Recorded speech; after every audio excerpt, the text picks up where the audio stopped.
Hi, Amma. Hi Anand, nice to see you. It's always nice to see you too. So, in this Mother's Day special, my very special guest is my mom, Shylaja Subramanian, better known as Shyla. Uh, she's a retired professor of chemistry from the Universidade Federal da Paraíba in João Pessoa, Brazil. She received her undergraduate degree in chemistry from the University of Madras in 1963 and her master's degree from the same university in 1965. She moved to Brazil in 1973, and in 1975, she joined the Department of Chemistry of the Universidade Federal da Paraíba, where she taught many courses. She was also involved in the very first research project of that department. In 1996, she obtained her PhD degree in physical chemistry with distinction from the Universidade Federal de São Paulo 3 years before her retirement. Mom, it's a huge honor to have you here. I'm so happy. Thank you so much for accepting to do this. How are you? I'm okay, I'm fine. I'm happy that I could able to talk to you about my life. Great. So it seems that you came fighting to this role prematurely in July 1943. Yes, actually my mother had a serious health problem and she was having fits and always going into eclampsia. So the doctors were not at all sure where both the mother and the child could be saved. But fortunately, everything worked out well, and I was able to be born normally in spite of all this difficult situation. And I was looked after very well by my aunt during the critical period because at that time there was no incubators or anything available. Mhm. So that's how I came into this world. Yeah. And your dad was not around when you were born, right? No, my father was at the war front in the Burma area because during the Second World War, the Britishers recruited all the new doctors to work on the front line. So he was not aware of what was happening during my birth. Uh-huh. And it seems that when your mom was pregnant, his battalion suffered a really huge Yes, loss. yes, my father's battalion, 98% was wiped out. And fortunately, my mother mistook the number of the battalion, and so she was not that much upset when she got the news. Yeah, that could have affected her pregnancy, Yeah. probably. Yeah, yeah. Uh, you were born in Mysore, but you moved to Chennai when you were very young. Yes, about 3 years, when I was 3 or 4 years, we moved to Chennai because my father got a job in the hospital there. And all my schooling and the university education was all done in Chennai. Mm-hmm. You had a special connection with your uncles from Bangalore. Tell me more about them. My mother had three brothers, and by the time my mother finished her schooling, they had already gone abroad to and studied in Oxford and Harvard. So when they came back, they were very adamant that my mother should go to a university and do higher education instead of getting married at an early age, which was actually at that time the custom. So she was the first lady in our family to have university education. Mhm. And so she came to Chennai to do her intermediate and then later on BA chemistry, and then she did her medical degree. Mhm. So she came to Madras in the 1930s. Yes, in 30s. Uh-huh. She Yeah. was 15 years when she came over to Chennai to study. Uh-huh. These three uncles you mentioned, they occupied very important positions. Yeah, two of my uncles were involved in the Karnataka state, where one was director of education, another was a director of health, and my other uncle was the secretary of state in the central government, and later on he was also the governor of Goa. Mm-hmm. T. Shiva Shankar. Shankar, Yeah. yes. Your mom and dad were always fighting to be the best student in college. In fact, they met there. Also, she was actually 1 year older to him, and they were from different castes. They got married in 1941, and it was not an arranged marriage. So, from all of this, they were really ahead of their time. Yes. it was not a common thing for intercaste marriages, and both of them were classmates in the medical school. So always they was trying to find out who is the best student in the class. So they were fighting for the first place. Like your uncles, your parents also occupied important positions.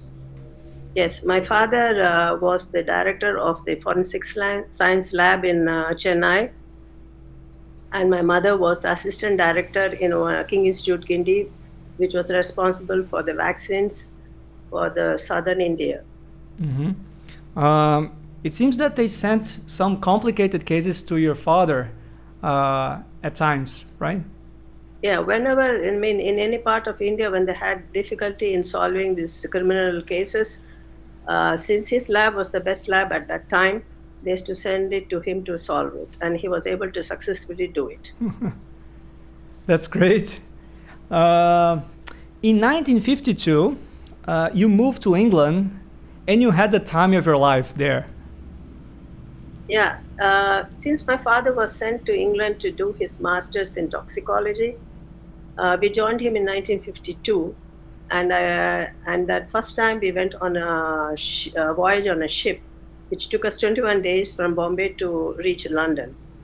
And since I had already studied quite a bit of history and geography in my school, I was able to appreciate the places the ship went through because I knew what it was. So when I saw for the first time the Mediterranean Sea, the Suez Canal, and also I was thrilled to see my first volcano, which is Stromboli, and it is always active.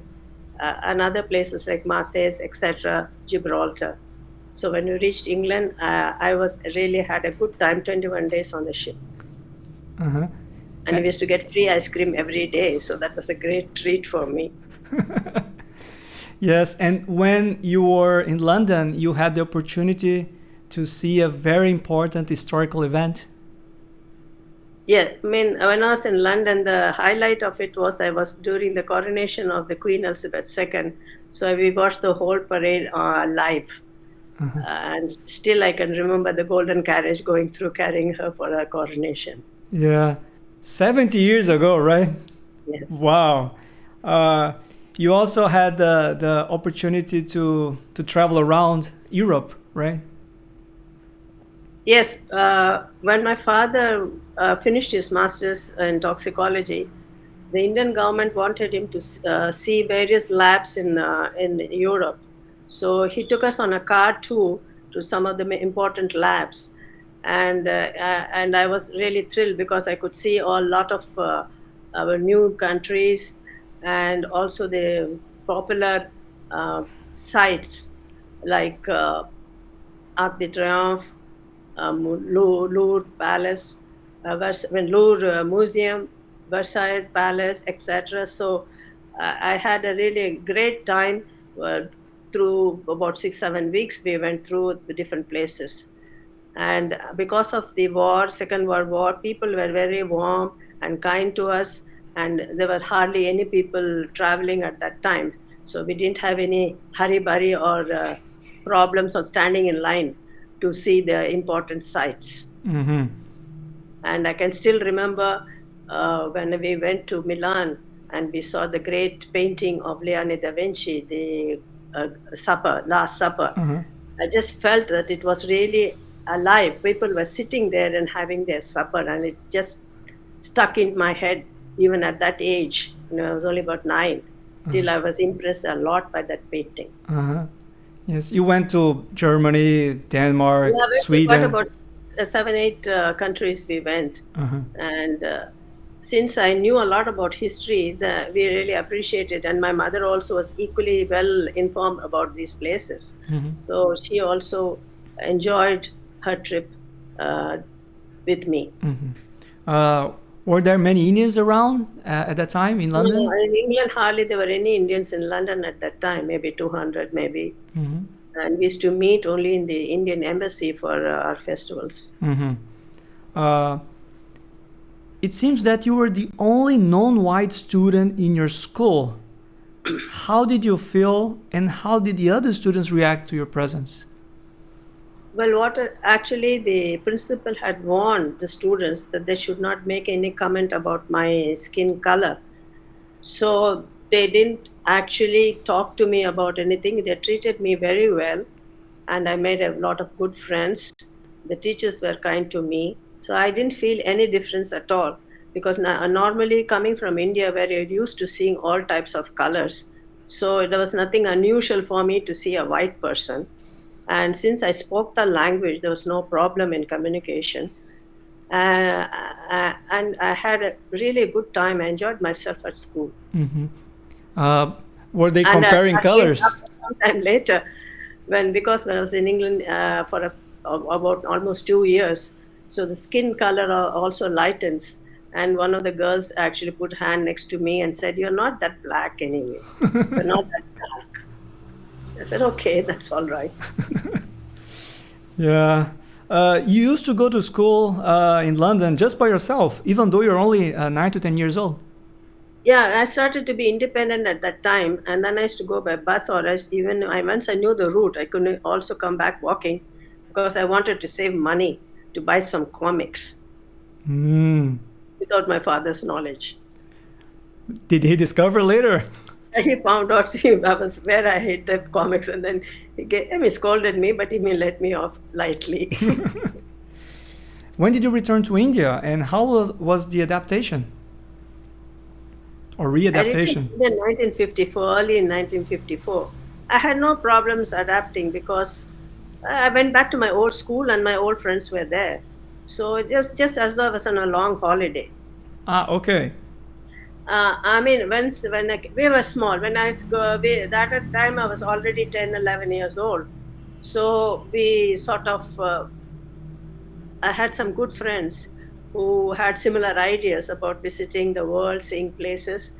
Especially two of them were Shakuntala and Sri Devi.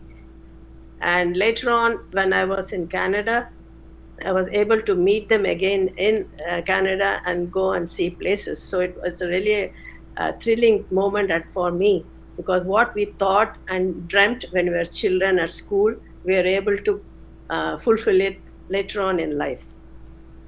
Wow. I met Shaku. She's adorable. I like her very much. Still, I'm in contact with her. Yeah. Uh, why did you choose chemistry for the undergraduate degree? And was it hard to get a seat at the university? Actually, my parents wanted me to study medicine, but I was not really fond of it. Both my parents are undergrads, degree is in chemistry. And since I always used to visit my father's lab, I was really fascinated about the experiments they were conducting. So I thought that I will also do chemistry. Mm-hmm. And how about masters? Was it easier or harder to get a seat? Because in India, we have quota systems depending on the caste. So you have to get really good marks if you want to get into a good college, which is affiliated to your university. So it was a little tough to enter. It's not that easy to enter into university in India at that time. Mm-hmm. Did you have to do research to earn your master's degree? No, at that time in India, and it was only through exams. Mm-hmm. And how did you perform? I did well in the exam, really well, and the experiments we had to do also a practical part, and all the practical part I was highly successful in getting the proper results, and we had oral exam, and I went through that where I think did well in that, and finally when the exam marks came out, I was surprised that I got the first place. First place in the Whole university. okay, but that State of that is it. All the university, all the colleges affiliated to the University of Madras. I got the first position for that. and you mean for the entire state of Tamil Nadu? Yes. Wow, that's considering the competition. That's an incredible achievement. You once told me you helped one of your colleagues when she was doing the practical exam. Yeah, we had a practical exam where we had to adjust a thermometer known as Beckman thermometer. And since she was, both of us got the same experiment to do, I was able to do the adjustment quite easily. And then she was a little bit upset she was not able to do it. So I sneakily had helped her to adjust the thermometer because it's not correct to do that during an exam. uh, and what did you do after the masters? Uh, After the masters, I worked for a year as a demonstrator in one of our colleges in Chennai, and it was a memorable year for me because it's the first time I met your father there. Ah, that was 1965 or something? Yes. Ah, okay. But in 1966, you moved to Canada for higher studies. How was the process to get the position? I think it was not that easy, right, at that time. No, you have to do GRE, you have to get marks, but they won't accept you if you're not that. You have to show you know how to read and write English.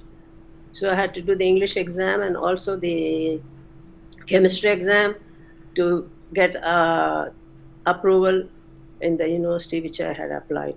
Mm-hmm. You just applied to your own university? Yeah, because my father took care of all these things, so Ah. he chose the university for me. Okay. Uh, that was not common, right, for a lady to go abroad and to look for higher studies at that time. At that time, people were doing higher studies, but for a lady to get out of India to do that was not common. And one of the other things was when we travel outside India, we are only allowed to take $8 in cash.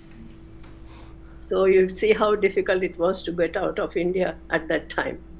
Luckily, I had relations on the way, so I was able to manage without having any money problem. Uh-huh.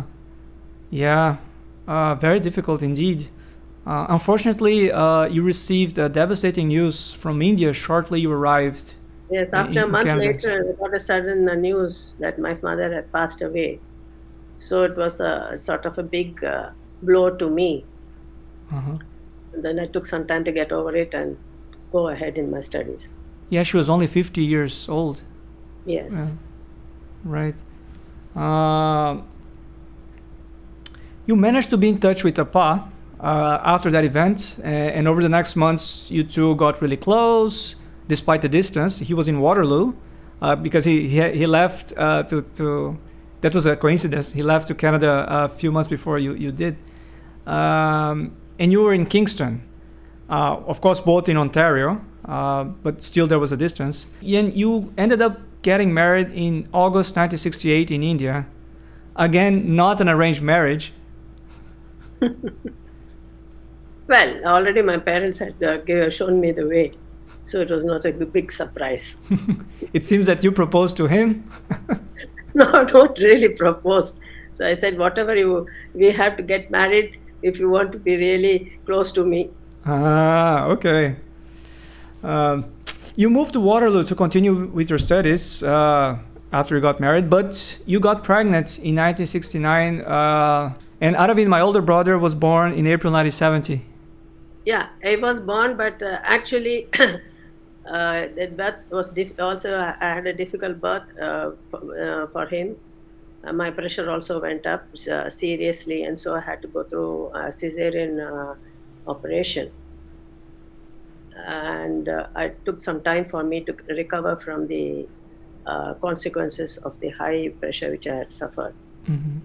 So later on, I sort of gave up my studies for some time so that I could get back my health. And you still suffer from high blood pressure? Yes, to this that's day? when it started. After Arvind was born, I got high blood pressure. Uh-huh. So I had to. I didn't know actually, but later on, when I went for a checkup, I found that I was still having high pressure. Mm-hmm. And then it never went down. So I had to take medicines to keep it under control. Mm-hmm. And still, I'm continuing taking medicine. Mm-hmm. And how was life in Canada in the late 60s and early 70s? Life was very nice, was really good because the music, we had good music, good TV shows, we had good friends. So we didn't miss that much because we were in Canada. And people were all good to us. So we had a lovely time in Canada. Unfortunately, because Mani could not get any job in Canada. We had to leave Canada and go to Brazil. Mm-hmm. You also had to work in a battery manufacturing company. Yeah, I had to work for a short time to help the financial crisis which we had to go through, Mm-hmm. because Mani couldn't get any job, and he couldn't be always doing postdoc also. Mm-hmm. So for a few months I had to do that. And how did you feel when you were forced to interrupt your studies? Yeah, it was I was a little bit disappointed, but at the same time we had to look out for yourself. I had to look out after my health, and there was little boy with us, and Mani was also finishing his PhD thesis. So all that sort of made me hesitate to continue my studies for some time. But by the time I could get back to it, Mani had to leave Canada and come to Brazil. Mm-hmm. I thought maybe I could continue my studies in Brazil. Mm-hmm. But when we reached here, we found out the department was actually not even having a bachelor's degree in chemistry. So my dream of finishing my PhD was not able to do that. I had to wait to go to some other university in Brazil to finish my PhD. Mm-hmm. In his interview, Apa explained how you guys ended up in Brazil in 1973, more specifically here in João Pessoa. Tell me about your first impression of the city. Well, before we left for João Pessoa, the local Brazilians sort of scared us, saying, "Oh, you're going to Northeast. That is, I know it is very backward, and will we not be able to settle down there properly." But when we landed in João Pessoa, we were really surprised that it was a lovely city, neat, small, but everything was convenient. It was not backward. We had all the necessities. Mm-hmm. And the university was in a lovely campus, but unfortunately, the department was not up to the mark. So actually, Mani started helping to create the chemistry department, in the sense he was the one who started the bachelor course, and then later on we had the master's course. Mm-hmm. So that at least that was the main thing. He came and contributed a lot to the department. Yeah, absolutely. Yeah. Yeah. You left Arvind in India with your in-laws before coming to Brazil. How did you manage to stay away from him for so long? Yes, I took Arvind to Mysore in India and left him with my in-laws, because we were a little bit dubious about the situation in João Pessoa with a small kid.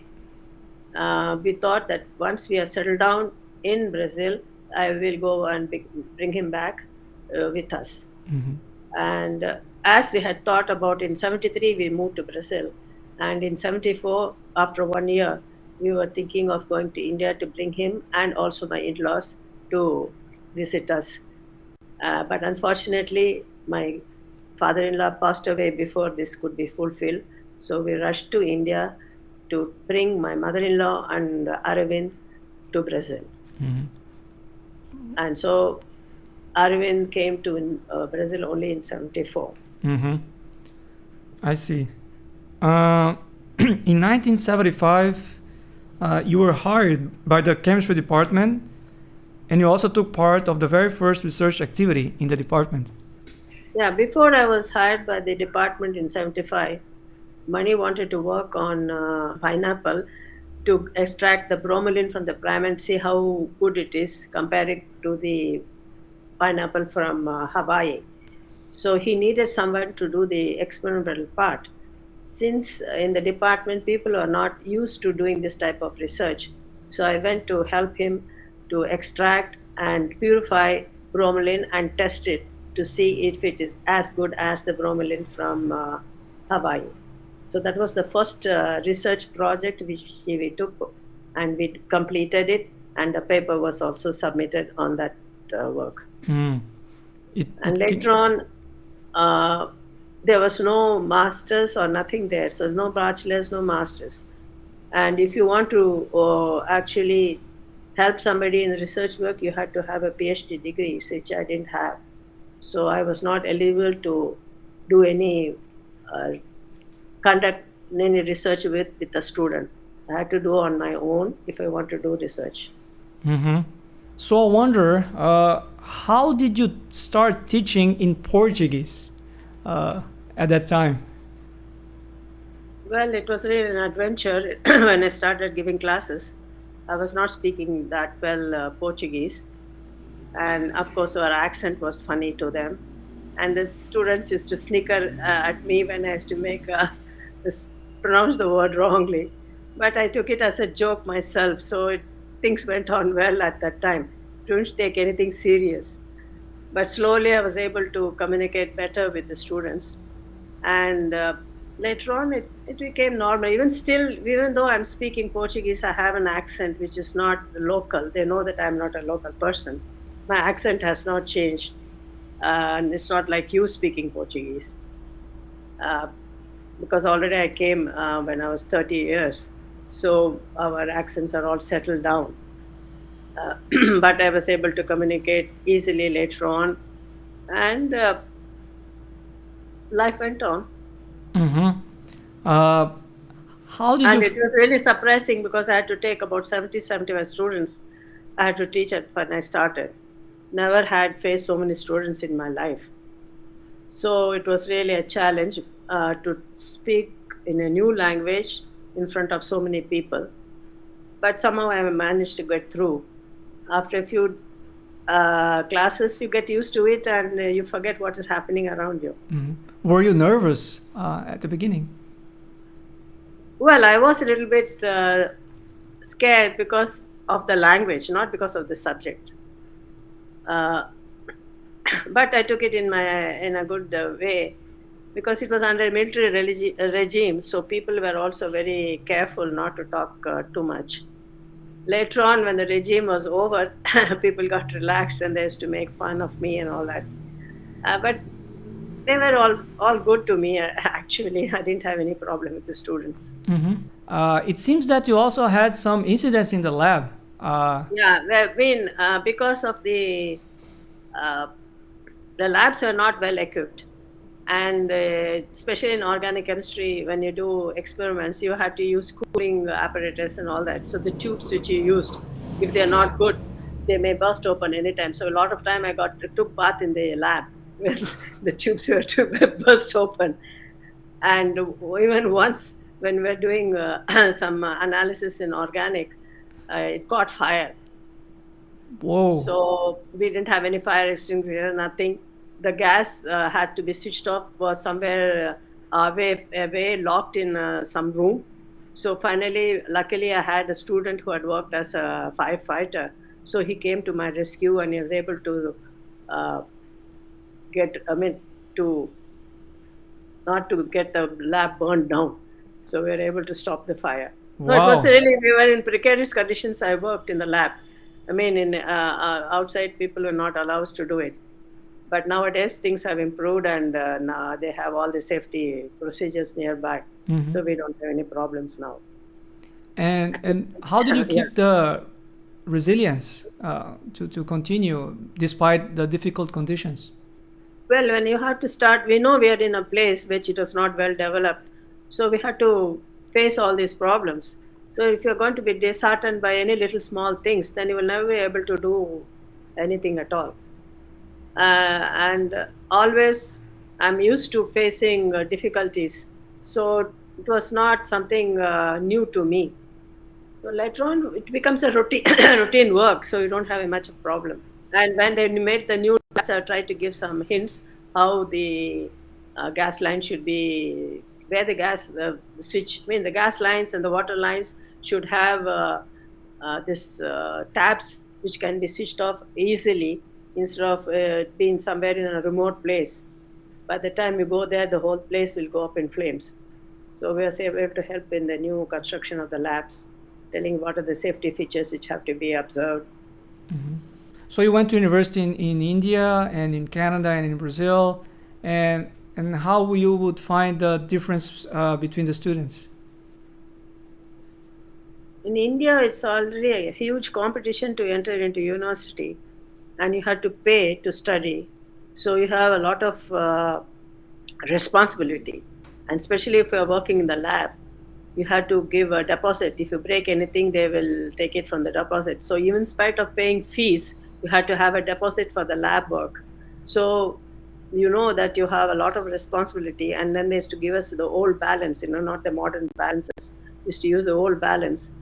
They will adjust the balance and give it to you, and you have to take care that you don't ruin the balance till you finish your coursework. Because once you get your balance out of work, then you can't. They won't do the repair for you.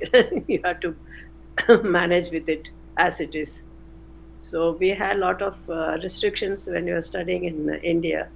Canada, actually, I was surprised at the undergrad students in Canada. They didn't know even how to do logs, algorithms. So, because when I was studying, they used to help the undergrads. So, I found that some of the subjects they were not aware of, which we had already learnt in India. But the graduate students were all over from different places from the world. They were really good. So, there was nothing to compare that. In Brazil, the students are the good student is a good student wherever he is, whether he's in India or Brazil or Canada. We had some very good students in Brazil also, but mostly the students here wanted to take it easy. And when we had no semester system when I was studying in India. I had to study for 3 years and do an exam based on the 3 years of studying. Here you do the semester when you have only a few pages of the book to study and do the exam. And then in that they start ways to complain about that. So it was strange for us who are coming from India to find these people complaining only when they have a few pages to study. But always a student who is good and interested, they will do very well wherever they are. So I had some very good students too in Brazil. And they're very emotional too here, right? Yeah, and they actually, a good student makes use of you, and then when they went for higher studies, they found that they had a sufficient background to do well in their masters and doctorate. Yeah, they were surprised to know that some subjects were being taught here in because there were some people thought that that this department didn't know anything at all, but a lot of them, the students who went through us, through Mani and myself, they were able to do very well in higher studies in others when they went for their masters and PhD programs. You wanted to do your PhD, as you said, but there was always something or the other preventing you from doing that, including your husband's health condition, the birth of your second child in 1983, that would be me, and later your mother-in-law also got very sick. So what happened was I couldn't do my PhD in João Pessoa because we didn't have any conditions for that. So if I had to do PhD, I had to go to some other university in Brazil. So by the time I could think of doing that, in 1975, my husband had his first heart attack. So I had to postpone that. And then when things were going okay, in 1980 he had another attack. So it sort of became tough for me to leave him like that, since he had 2 attacks and he had to be on clinical treatment. So when I had to, when I was thinking of doing my PhD, my eldest son was always pestering me, saying that he's all alone. There's nobody, there's no brother or sister. So I was scared to have a second child because of my health condition. But finally, I took courage in my hands and said, okay, I will go ahead and have a second child. What will happen, will happen. So I just left it to fate. But luckily, things worked out fine. And I had a very good doctor who looked after me very well. And I was able to give birth to you without problems. Yeah, you were 40 at that time. So yes, I was 40. Yeah. So fortunately, I gave classes unfortunately, in the last week of my delivery anyway. I was still giving classes. Really? Yes. Wow. So just 1 week before you were there in the classroom teaching and... Yeah, because of the operation was already fixed. So till the last week I was giving classes. Ah, that's incredible. Um and then, as I mentioned, also your mother-in-law, my grandma, Then later on, I went to India got to sick. bring my mother-in-law again, and so happened that after she came to Brazil, shortly she fell ill, and we found out that she had cancer problem. And once you have a cancer patient, you had to be in and out of hospitals. And since we had nobody here, I had to take care of her myself. But luckily, my elder son came over to help me in the last year when she was really bad. Mhm. After she passed away, then I started slowly thinking of resuming my dream of doing the PhD degree. Yeah, you mentioned that your son came back. It's because Aravind was studying in the American School of Recife, Yeah. which is I even wanted to do English medium. Wanted to study in an English medium school, and the only school available was in our neighboring city, Recife. So when he was 10 years old, we took him over there, and he stayed with the family to study in Recife. So we were busy at all the weekends. One of us going up to bring him, or other to take him back. Mhm. So first few years we were busy looking after Arvind during the weekends, and once he got old enough he could travel by himself, we had some respite and we had more time to spend at home. Mhm. So the official reason is because you wanted to study in a sort of American school, but I suspect that the actual reason is because he was very naughty. Yeah, he was not studying well here. He was doing it. So we thought better if he goes outside, then he will be forced to study. Uh, And he did really well in American school. yeah, He absolutely. matured and he became more responsible. And when Anand was born, when you were born, he helped me a lot in looking after you. Uh, so in 1991, at the age of 48, you finally had the chance to start your PhD in physical chemistry at the Universidade de São Paulo, which is one of the top universities in Brazil and Latin America. So after living in Mysore, Chennai, London, Kingston, Waterloo, and João Pessoa, you moved to São Carlos, which is a city in the state of São Paulo. And what were the main challenges you had to face apart from being away from your family? Well, it was really interesting at that age to be a student again. And as you know, that I was really the elderly student in the whole class. But all my students, all my co-students were really helpful and kind to me. So I didn't feel the age difference at all. And it was really interesting to get back to studies as a student, since I was away from many years had passed since I had as a student. So they told me that I had to do all the courses like any other student. So the first 1 year I spent doing all the necessary disciplines for the PhD program. So I was busy studying and trying to do the exams and assignments which the professors asked us to do. Mm-hmm. So it was really interesting to get back to life of a student. And I lived by myself. I had to look after myself in cooking and etc.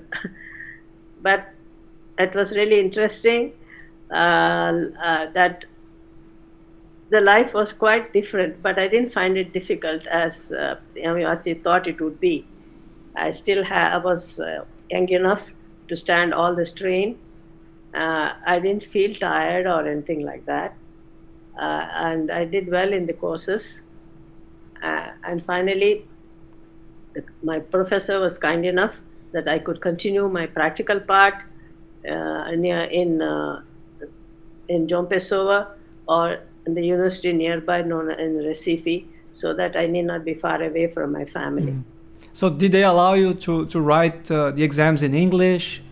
Or? Yeah, they allowed me to write my exams in English, but of course my doctorate research thesis should be written in Portuguese. Mm-hmm. Yeah, and then you had to catch up quite a lot because it's yeah, I was out of touch with a lot of subjects because I was only working mainly in the organic. But I had to do physical chemistry, I had to do analytical chemistry, I had to do inorganic chemistry, all those courses. Some of the courses were also I had to do. So I had to go back and study and remember what I had done many years back. Mm-hmm. And how did you perform in these exams? I did well in all the exams. Wow. I was able to get a straight A.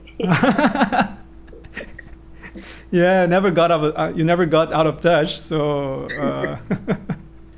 and what was your research about? I remember that the application had something to do with the Chagas disease or something. My research project was in physical chemistry. I had to find out how Lapachol, Lapachona, and its derivatives reacted biologically with the disease malaria and also Chagas disease. And so we had to do calculations on this using these structures and to see which part of the structure was responsible for reacting biologically with these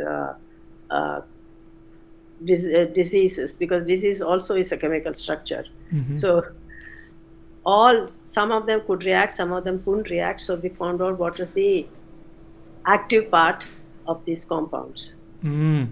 And what is Lapachol and Lapachona? See, it's a naphthaquinone and actually Lapachol. So when you say Lapachol, all means it has a OH group, which is a hydroxy group. When you say Lapachona, its ona is either it can be a ketonic group or it can be aldehydic group. So the difference is only that what type of active organic group you have in the compound. But the basic compound is naphthaquinone with a side chain. Like for example, you want to say benzaldehyde. It's a benzene with an aldehydic group. Or if you want to say it is phenol, it is a benzene with a hydroxyl group.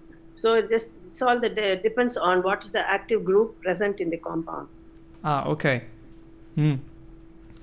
So during your PhD, we did this mother and son US-Canada trip, and you took the opportunity to get some papers at the University of Toronto, also purchase some things for your research, right?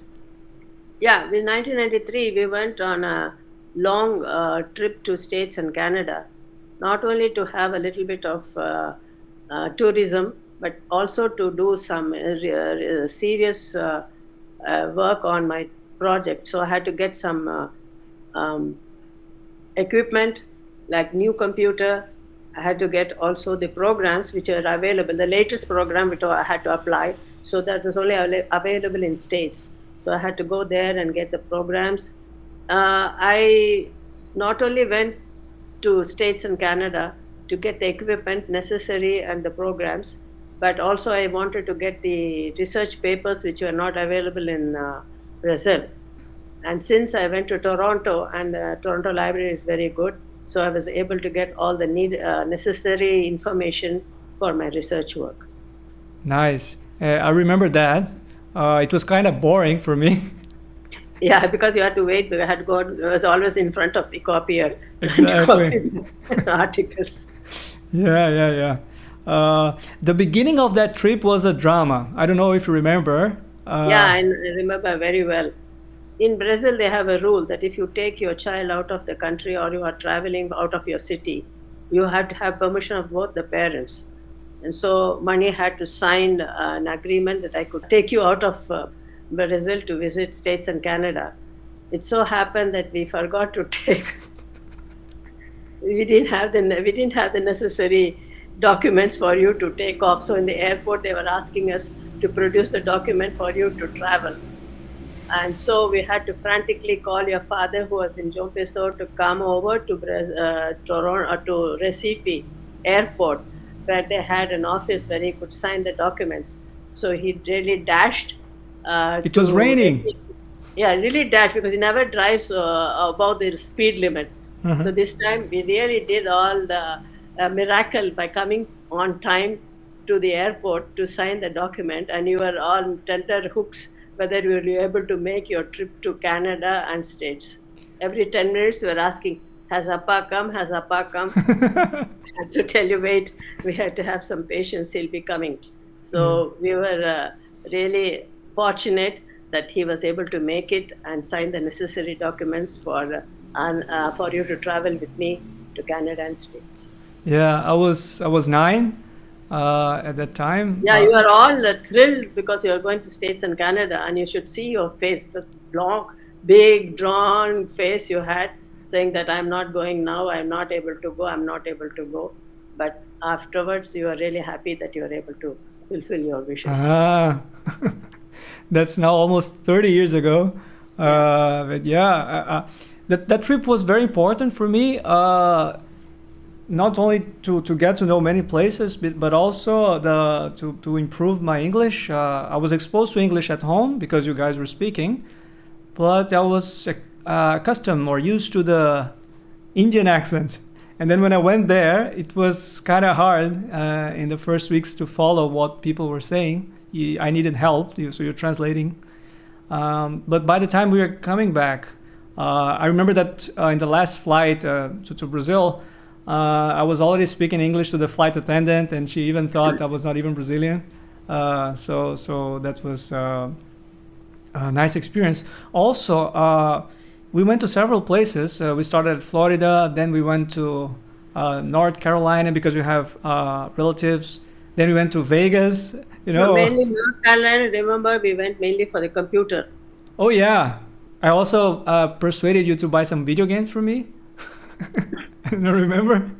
And then we went to Vegas. It was just incredible. I was a kid, and there was like a basketball place to keep on that I could play in that course. I sent you there to play so that I could play something on the casino, a little bit in the casino. They don't allow kids to enter.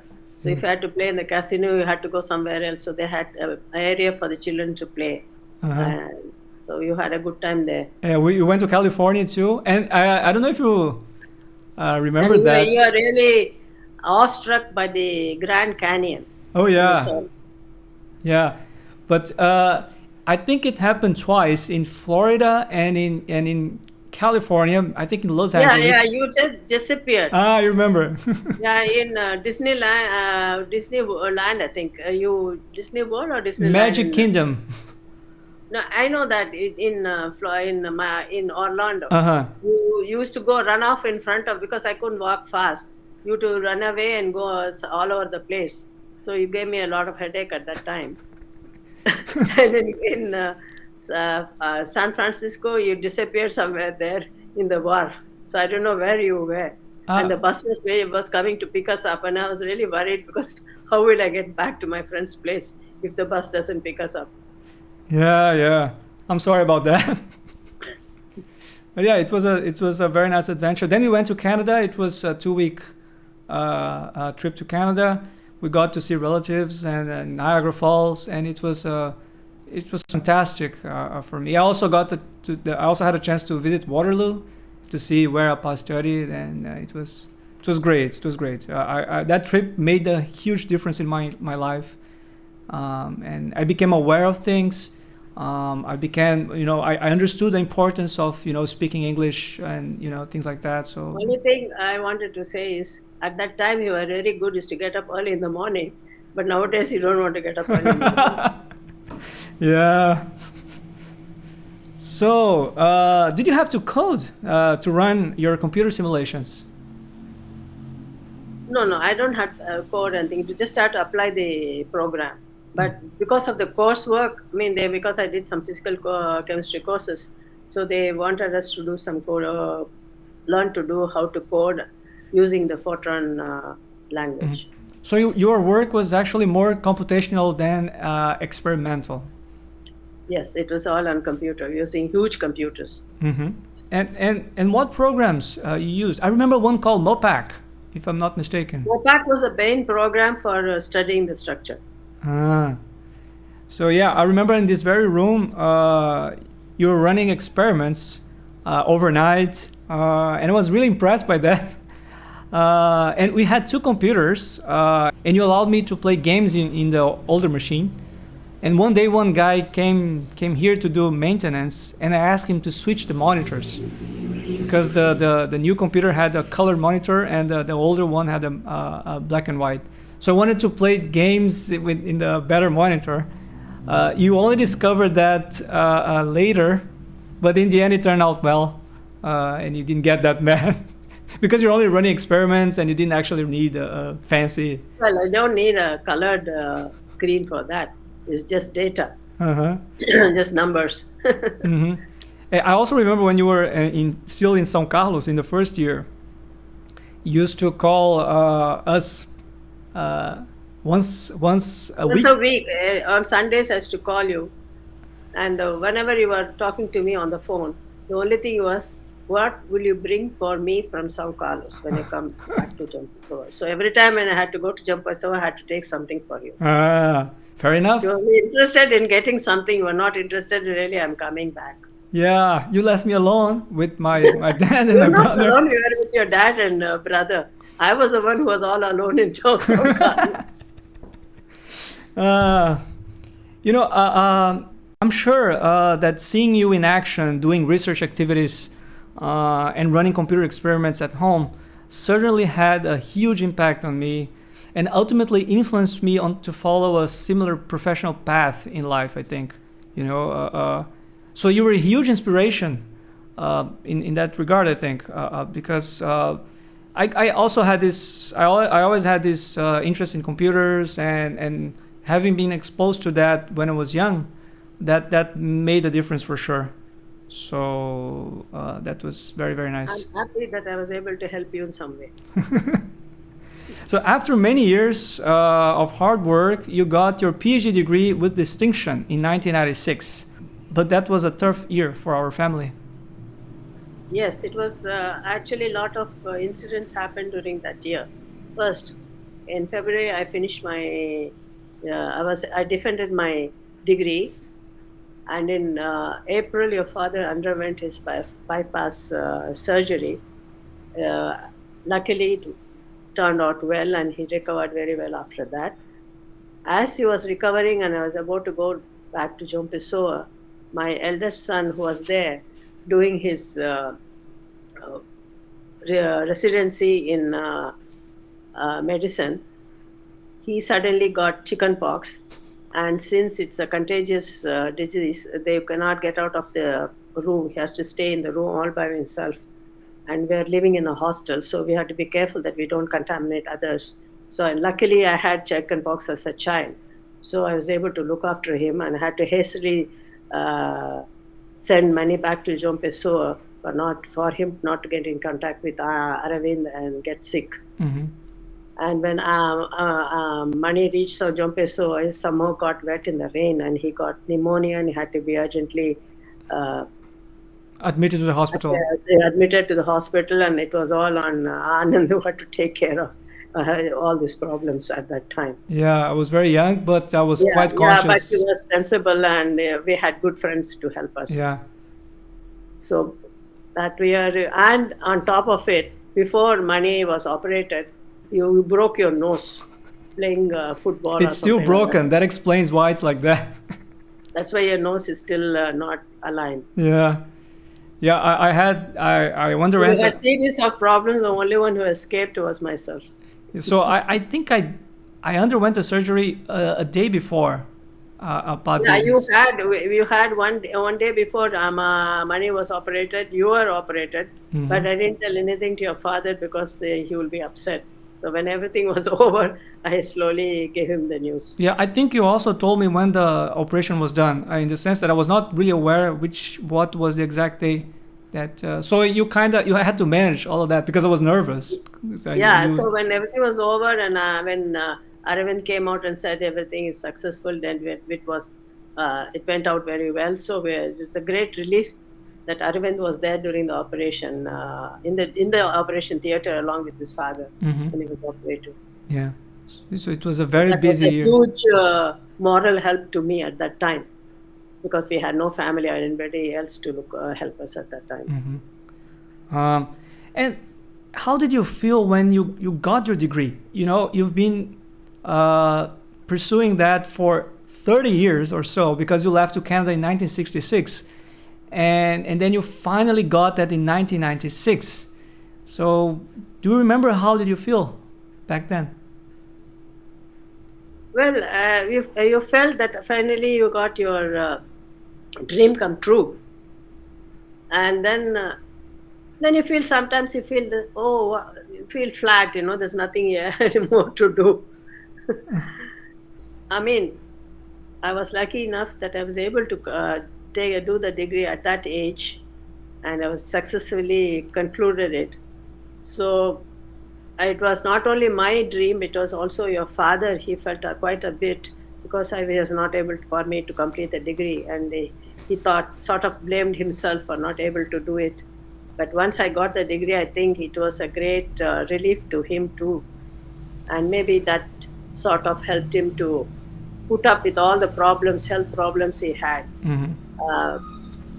And I should be very grateful to him for that. Yeah, I remember that many people helped, including members of your department, especially when it comes to writing in Portuguese. Yeah, money helped me a lot. Money is very good at languages, so he helped me, and we had a very good friend who was very good in Portuguese, so she revised it for us to see if there's any mistake. Teresa. Teresa, yeah. I think Severino also helped you quite a lot. He's also maybe they also check. Both of them check. They both are good at in Portuguese. But your father is really good in Portuguese too. So in 1996, my brother got his medical degree, and you got your PhD degree. Yes. So yeah. So 1996 was a really important year, full of events, both in the academic side and also in the health side, if you will. Yeah, we had a tough time, but things worked out well. And, all the results were good. Yeah, and in 1998, you took me to India for the first time to attend Arvind's wedding. Yes. So I took to India, and I also had a small tour of North India so that you could see some of the important places. And first time you met our relations and friends in India during the marriage. So you had, I think you had a good time with us in India at that.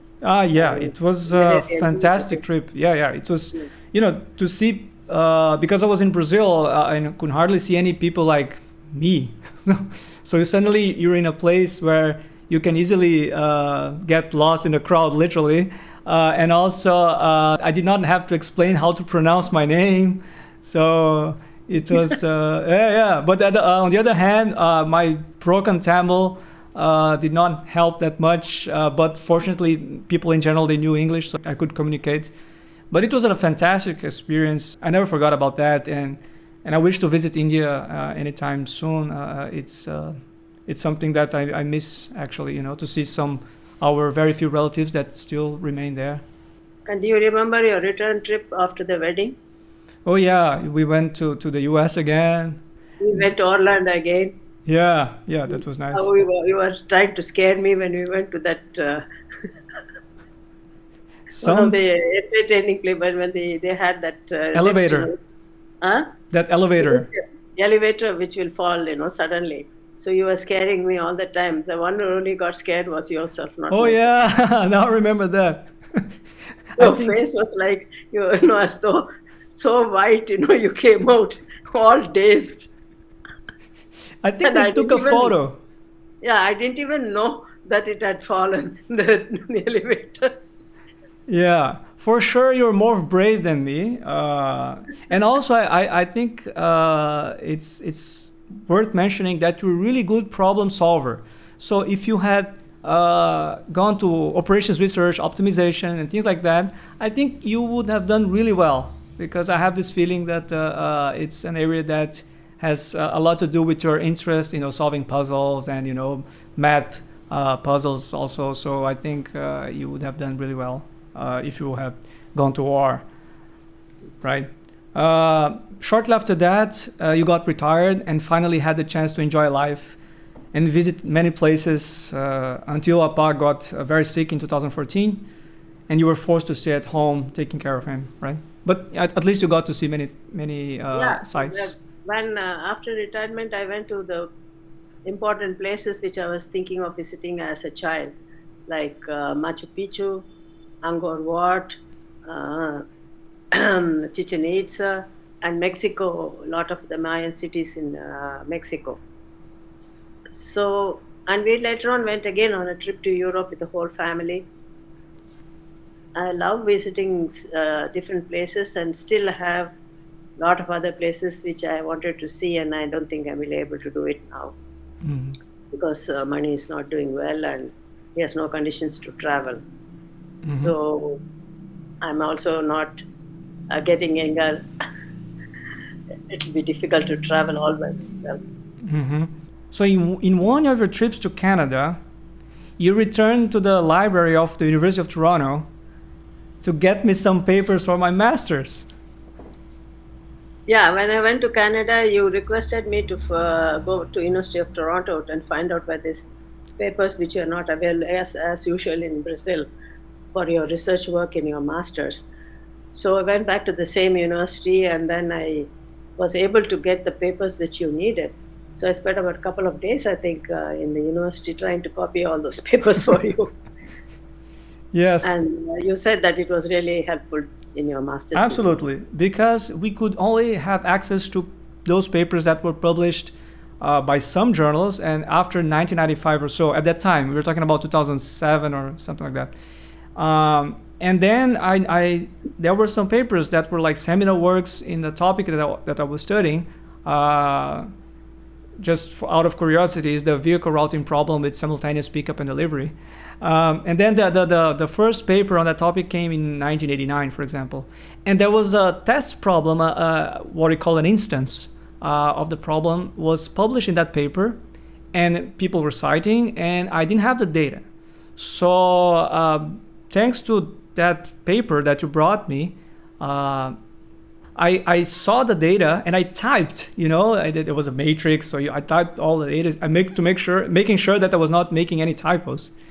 And then I needed to validate a new model that I proposed for the problem. And that was very, very important because I could see that I could find the optimal solution, and that gave me confidence to go ahead and, put that in my dissertation, because it was not originally intended. And also another paper that was published in a journal called OR Spectrum, and we did not have access. It came in I was citing a lot that paper, and I was finally able to see and read it. So yeah, that was very important for me. So again, you went to the same library, and this time to help. So I retired from studies. I still had to do some work. For you. Yes, and for the record, when I was starting to write papers, you also, together with Apa, helped me with English and in things like that until I got more or less independent. So when I was starting, you were really helpful in that sense. Well, you didn't have any formal English education, so it was all listening and hearing us that you learned how to read and write English. So you were really very good in languages too, like your father. Nah, I think I'm too lazy. to Maybe lazy, but you have a knack for languages. Yeah. And in 2018, we celebrated your 50th wedding anniversary at my wedding with Janaína. We purposely chose that date as a gift to you, as we know you're really looking forward for this to happen. For so long.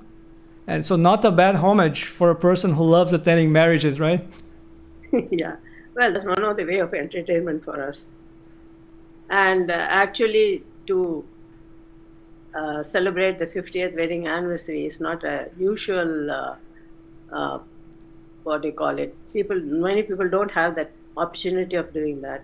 So 50th anniversary was a big milestone for us, compared to money's health and etc. So it was really very lovely that we could celebrate it along with your wedding. Mm-hmm. And I think all your friends enjoyed it too. Yeah, I'm sure they did. Yeah. It was a very interesting event. Yeah. And very, very. Brazilian weddings, they last for a long time in the night. I think, and most of them are The others were all tired, but I was able to hold on till the end. Uh-huh. Yes. Yeah, so one thing I forgot to mention is you attended my PhD defense in 2012 in Niterói. Did you have fun? Yeah, I had, whenever I visited you in Rio, I had a lot of good time.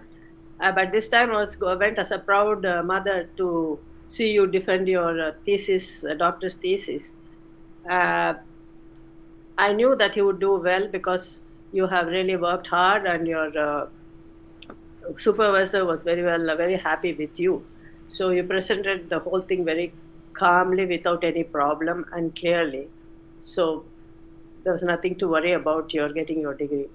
Uh, I think you were expecting them to make hard questions so you'll be more entertained during the process. Well, if it is it is too clear and you have explained it very well, and they may just have, sometimes you just have to ask questions just for the sake of asking questions. Uh-huh. So it depends on where you are, depends on the university. Some universities, they really grill you when they ask, when you do your defense. But usually in Brazilian universities, it is different. They ask you questions if there's really some doubts they have, or sometimes they hardly anything to ask because it's so clear in the thesis. Mm-hmm. So they may just ask, what is your future interest? What do you want to do? Like that, just to kill time. Uh-huh. Yeah. And it was very important for me that you went there and you know, saw me presenting Sure, what else is there? Already had retired. So, and your father was kind enough for me to go there and attend your presentation. So I also enjoyed myself, and I had enjoyed the group you worked with. All were very good and very friendly with us. Uh-huh. Yeah. And your professors were also very kindly entertained me there when I went. Yeah.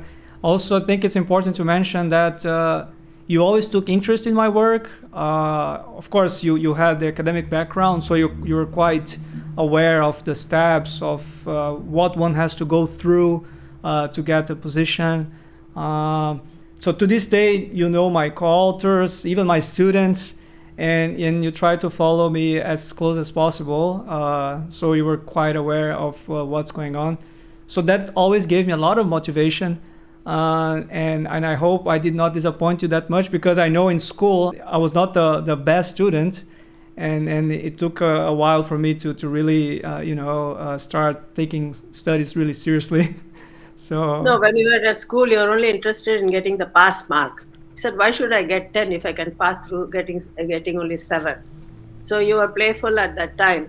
But once you entered this university, you suddenly changed and became serious and started really working hard. yeah, you know, And after that, there was no problem. You did very well in your master's and your doctorate. So I know that you had matured and you know what you wanted to do in your life. yeah. So Amma, it was lovely to have this conversation with you. And just before we finish off everything, I just want to say that I'm very lucky that I have 2 good sons and 2 good daughters-in-law and 2 good granddaughters too. And on top of it, I have an excellent husband. Yeah, indeed, we have a very good family, and I'm aware of that, and I don't take that for granted at all. And of course, seeing you guys working, and how you had passion in what you guys did in terms of teaching and whatever research you could do despite the conditions you had here, inspired me quite a lot to follow a similar path, and also to try to make some impact in our society, and also to give back to the city and to the country that welcomed you, and also gave me the opportunity to continue what you guys have started 40 plus years ago. Yeah, you're continuing the tradition of the family. I'm very happy that you have a good reputation in your department. I hope so. Yeah, keep it up. That's you do your duty, then you'll be always okay. Yeah. So, all right, Amma, thank you so much for doing this. You made my day, and happy Mother's Day. Thank you. I enjoyed myself. Okay, so talk to you soon. Bye. Ciao. Bye. Ciao.